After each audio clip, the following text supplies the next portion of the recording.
নমস্কাৰ। এটা নতুন বিষয়লৈ মোৰ বিশেষ অনুষ্ঠান এনকাউণ্টাৰৰ মজিয়ালৈ আপোনালোক সকলোকে স্বাগতম জনাইছোঁ। 26/11/2008 মুম্বাই যিদিনা ৰাঙলী হৈ পৰিছিল সন্ত্ৰাসবাদীৰ ভয়াৱহ আক্ৰমণত, কিন্তু সেই মুহূৰ্তত NSGৰ বীৰসকলে মুহূৰ্ততে ধ্বংস কৰিছিল বা মুহূৰ্ততে তাৰ প্ৰত্যুত্তৰ দিছিল। কিন্তু সেই 26/11 আজি 11 বছৰ সম্পূৰ্ণ হ'ল। তাৰ সমান্তৰালভাৱে আন এটা বিষয় আজিৰ দিনটোত ব্যাপক চৰ্চালৈ আহিছে, বিশেষকৈ অসমত। 26/11 পুনৰাবৃত্তি কৰিবৰ বাবে প্ৰয়াস কৰিছিল নেকি ISIS?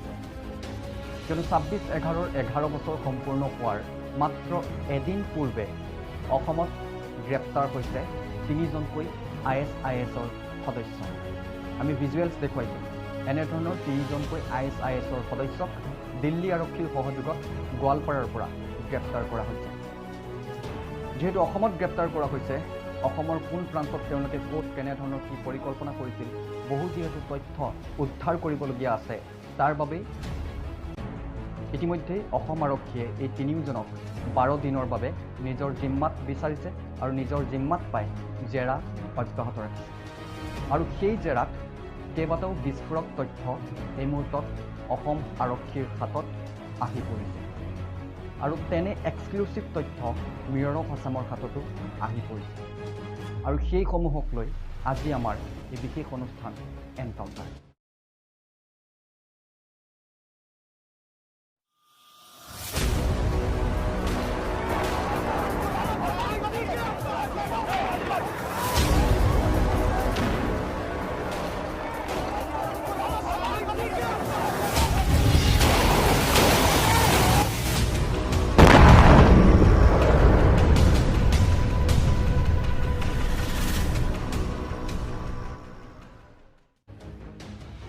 এই তিনি যি ISISৰ সদস্য, এই 3 ISISৰ সদস্যক গ্ৰেপ্তাৰৰ পাছতেই গোৱালপাৰা আৰক্ষীয়ে অভিযান চলাইছিল বিভিন্ন প্ৰান্তত। সেই অভিযানত এনেধৰণৰ বৃহৎ পৰিমাণৰ বিস্ফোৰক উদ্ধাৰ কৰিবলৈ সক্ষম হৈছে। এটা IED লগতে প্ৰায় 1 কেজি বিস্ফোৰক সামগ্ৰী উদ্ধাৰ কৰিবলৈ সক্ষম হৈছে অসম আৰক্ষীৰ দলটোৱে। কিন্তু দিল্লী আৰক্ষীয়ে যেতিয়া অভিযান চলাইছিল, সেই অভিযানৰ সময়ছোৱাত গ্ৰেপ্তাৰৰ পাছতেই আৰু কিছুমান তথ্য পোহৰলৈ আহিছিল। কিয়নো দিল্লী আৰক্ষীয়ে এক সূত্ৰৰ পৰা খবৰ পাইছিল যে অসমৰ এক প্ৰান্তত তেওঁলোকে বিস্ফোৰণ ঘটাবৰ বাবে বাহৰ পাতি আছে, আৰু তাৰ পাছতেই সেই বিস্ফোৰণৰ পাছতেই দিল্লী ৰক্তাক্ত কৰাৰ পৰিকল্পনা কৰিছে ISISৰ সেই 3 সদস্য। ঠিক তেনেমৰ্মেই অভিযানটো চলাৰ পাছত মই ইতিপূৰ্বেও কৈছোঁ যে 12 দিনৰ জিম্মাত লৈছে। আৰু সেই 12 দিনৰ জিম্মাত পাই যি জেৰা চলোৱা হৈছিল, সেই জেৰাৰ অন্তত সেই 3 ISISৰ পৰা ISISৰ সদস্যৰ মোবাইলৰ পৰা বিভিন্ন ৰাসস্থলীৰ ফটোগ্ৰাফ পোৱা গৈছে। আৰু সেই ফটোগ্ৰাফৰ ভিত্তিত যেতিয়া জেৰা চলোৱা হৈছিল সেই 3 ISISক, তেতিয়া তেওঁলোকে স্বীকাৰ কৰিছে যে ৰাসস্থলীত ভয়ংকৰ বিস্ফোৰণৰ পৰিকল্পনা কৰিছিল ISIS। অৰ্থাৎ অসমৰ এক ৰাসস্থলীত ভয়ংকৰ বিস্ফোৰণৰ পৰিকল্পনা কৰিছিল ISIS।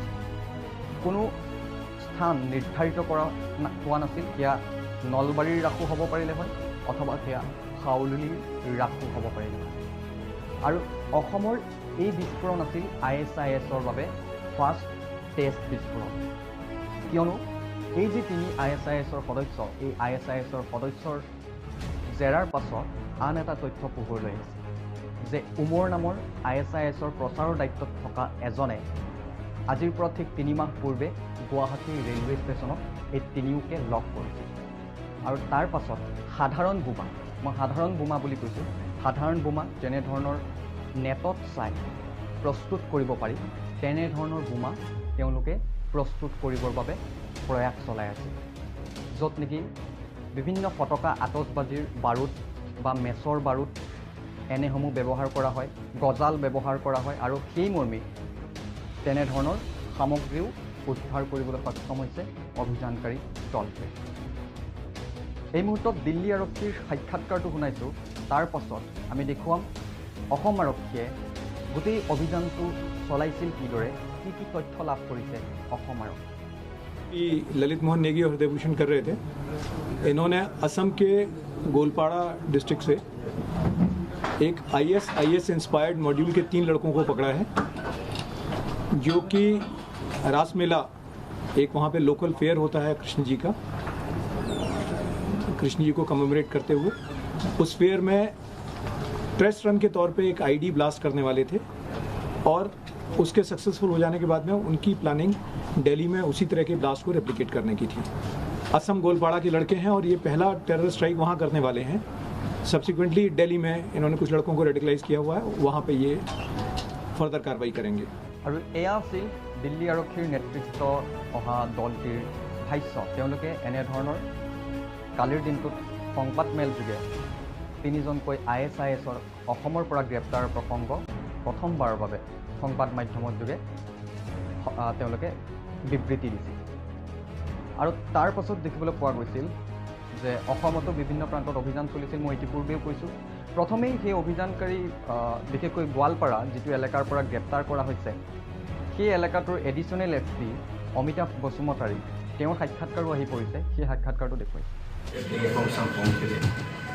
দিল্লী পুলিচৰ ৰেজিষ্ট্ৰেশ্যন টিম আহিছিলে আৰু কটাৰ পৰা ইয়াত পঠালে গোৱালপাৰা ডিষ্ট্ৰিক্টত আহি পেলাই আমাৰ লোকেল পুলিচৰ লগত লগ লাগি পেলাই অভিযান চলায়। আৰু অভিযানৰ ফলত যোৱাকালি গোৱালপাৰা টাউনৰ পৰা 3জন ছাছপেক্টেড গ্ৰেপ্তাৰ কৰা হয় আৰু তেওঁলোকৰ পৰা হেলমেট ID, টাইমাৰ আৰু বাহুজাতীয় বস্তু ৰিকভাৰ কৰা হয়, চিজ কৰা হয়। আৰু শুনি আচৰিত হ'ব, যি 3 জেহাদীক গ্ৰেপ্তাৰ কৰা হৈছে, ৰঞ্জিত ইছলাম, লুইজ জামান আৰু মুকাদিৰ, এই 3 যি জেহাদীক গ্ৰেপ্তাৰ কৰা হৈছে, এই 3 জেহাদীৰ পৰিচয়, তেওঁলোকৰ ISISৰ যেনেধৰণৰ পৰিচয় আছে, তেওঁলোকে অসমত কি কি কৰি আছিল যদি মই ক'বলৈ যাওঁ, কোনোগৰাকী আছিল মাছ বেপাৰী, কোনোগৰাকী মাছৰ আন এক প্ৰতিষ্ঠানত কাম কৰিছিল, আন কোনোগৰাকী আধাৰ কামত জড়িত হৈ আছিল, অৰ্থাৎ আধাৰ কামৰ তেওঁ জড়িত হৈ আছে। আৰু যি ঘটনাই এটা কথা কিন্তু পুনৰ স্পষ্ট কৰি তুলিছে যে আপোনাৰ ওচৰতো যে ক'ৰবাত নহয় ক'ৰবাত অপৰাধী থাকিব পাৰে, তাৰে হয়তো অন্যতম উদাহৰণ এই 3 ISISৰ সদস্য।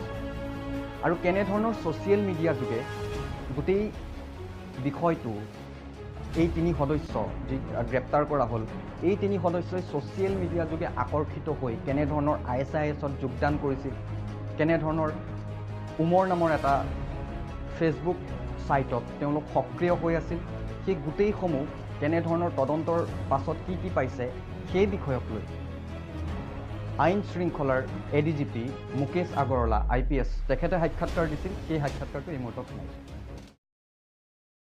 তেওঁলোকৰ প্ৰফাইল যিটো আছে, আমি ছ'চিয়েল মিডিয়াত প্ৰফাইল চাই পেলাই আমি জেনেৰেলি এটা নিজে ৰেডিকেলাইজ হয়, কিছুবিলাক ট্ৰেইনিঙলৈ যায়, কিছুবিলাকক মাতি পেলাই তেনেকৈ বুজাই দিয়া হয়। চ' এইবিলাক গোটেই বস্তু এনালাইচিছ এটা আমাৰ কণ্টিনিউৱাছ প্ৰচেছ আছে। এইটো কালি আমি কোৰ্টত প্ৰডিউচ কৰি তেওঁলোকৰ অলৰেডি পুলিচ কাষ্টডিত লৈছোঁ। আমি ডিটেইল সিহঁতৰ লগত কথা পাতি আছোঁ আৰু পাতি থকা হ'ব। আমি 12 দিন কাষ্টডি পাইছোঁ। তেওঁলোকে যিটো কথা কৈ আছে, চ' আমি ইমিডিয়েটলি বেলেগ ডিষ্ট্ৰিক্টত নেটৱৰ্কটো আমি দেখা নাই, but then we don't believe anything. চাওক, আপুনি শ্লিপাৰ চেলৰ ডেফিনেশ্যন যদি আপুনি ল'ব যায়, তো আপুনি তেওঁলোকক সেইটো কেটেগৰীত ৰাখিব পাৰে না। আদাৰৱাইজতো কোনোবা আধাৰ সেইটো চেণ্টাৰত কাম কৰি আছে, কোনোবা ফিছ মাৰ্কেটত কাম কৰি আছে, কোনোবা ড্ৰাইভাৰ আছে। চ' সেইটো হ'ল তাৰ প্ৰফেশ্যন।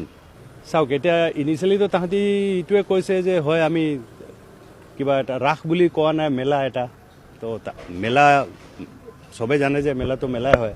এই দিৱালীত যিটো পটকা পটোৱা হয়, তাৰ যিটো ক্ৰেকাৰ্ছ, এক্সপ্ল'চিভছ মেটেৰিয়েল প্লাছ মাচিছ যিটো ডাঙৰ পেকেট থাকে, তাৰ মাচিছৰ ওপৰটো কাটি দিলে চবতটো অলপ হ'লেও বাৰুদ আছে।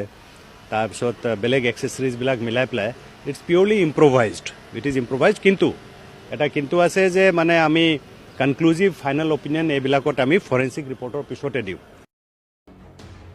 আৰু এনেধৰণৰ ISISৰ 3 সদস্য অসমত গ্ৰেপ্তাৰ প্ৰসংগ যেনেধৰণৰ অসমত বা দেশজুৰি ব্যাপক চৰ্চা কেন্দ্ৰবিন্দু হৈ পৰিছে, ঠিক তেনেধৰণৰ এই মুহূৰ্তত আন এটা বিষয় চৰ্চাৰ কেন্দ্ৰবিন্দু হৈ পৰিছে যে 26/11 অৰ্থাৎ আজিৰ দিনটোৰ মুম্বাই যেনেধৰণৰ ৰাঙলী কৰিছিল সেই তেনেধৰণৰ ভয়ংকৰ কুটাঘাতৰ পৰিকল্পনা কৰিছিল যদি কৰিছিল তেন্তে নিশ্চিতভাৱে এয়া অসম আৰক্ষী বা দিল্লী আৰক্ষীৰ বাবে বৃহৎ সফলতা আৰু আজিৰ দিনটোত সেইবাবেই আমি সেই 26/11 NSG অৰ্থাৎ যিসকলে সেই 10 সন্ত্ৰাসবাদীক তাৰে 9জন সন্ত্ৰাসবাদীক মাৰিছিল অৰ্থাৎ এনকাউণ্টাৰ কৰিছিল আৰু এজনক গ্ৰেপ্তাৰ কৰিছিল সেই NSGৰ এই মুহূৰ্তত অভিযানৰ এক্সক্লুচিভ ভিজুৱেলছ আমি দেখুৱাইছোঁ এয়া হৈছে গুৱাহাটীৰ দৃশ্য গুৱাহাটীত এনেধৰণৰ হঠাৎ